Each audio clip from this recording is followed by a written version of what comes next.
All right, another day in the shop. Sorry about the hair. Going out for old hippie here. All right, so let's do a kind of recap where we are. We just finished up that base. We finished up the barn caster build. I think I posted videos of those. And now I'm working on an incomplete project that I started a couple of years ago and just really haven't gotten around to. And so I'm gonna work on that now. First things first though, I'm gonna show you, this is how the allergy's going. You can kind of see it gets redder, more red when I am hot and sweaty. So I'm a little bit sweaty right now. I just planed down a rib here.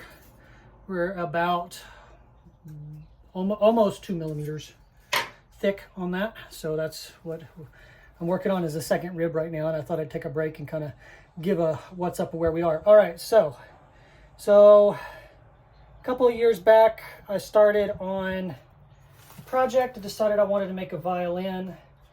And so right here, I have a back that I feel like I'm done carving at the moment for the back. And the back is made out of a piece of mango.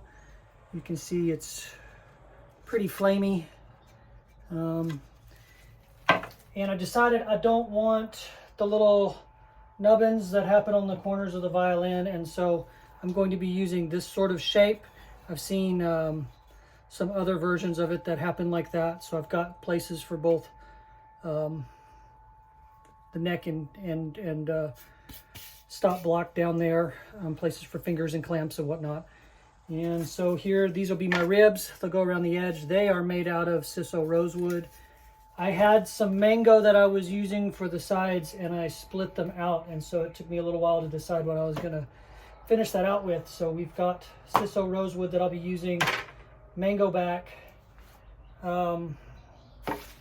This is from a website. It's basically got templates and kind of a how-to on this. Here's some of the templates for the F-holes and the shape. And then I've got the StewMac fiddle kit assembly instructions. So once I've got all the parts kind of to spec, I'll be putting that together in that way. Here's some extra pieces of the mango so you can really see, the flame where I've cut it out. So, some sides it's easier to see than others. And that's my current project. The other thing significant about that is I didn't buy a piece of spruce and carve out the bottom like that. I actually found some instructions online about how to take the almost thickness spruce, like about 3.5, 4 millimeters, and how to take that and bend it over steam and then glue together. So you bend them together and you bend them out kind of like this, and then you take those sides and you joint them and then glue it together, and so you come up with a curved top. And so that's what I did with the spruce. I don't have that in the shop right now. It's inside, keeping that in climate control so it doesn't warp or change on me. And it's been in there for a couple of years now since I started the project. So I'll give you all some updates as that goes. Right now, you can see I'm just working on the sides. Because they're smaller pieces of material, I'm using a number 3, and it's got a little bit of a curve in the blade. Little hint for you to know is that if you are doing this by hand and you're not going through a planer, is that this is my clamp over here, and I'm always pushing the planer away from the clamp. So I'll do about half of the board, and then I'll shift the board around and do the other half.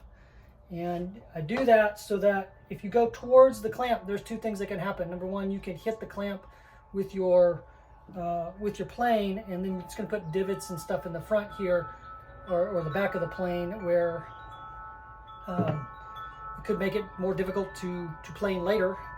And number 2 is that you're scrunching the wood up together, and so as it gets thinner, it has more of a tendency to buckle and then break. So always go away from the clamp if at all possible. So that's where we are today. That's what we're working on. So we'll keep that ahead.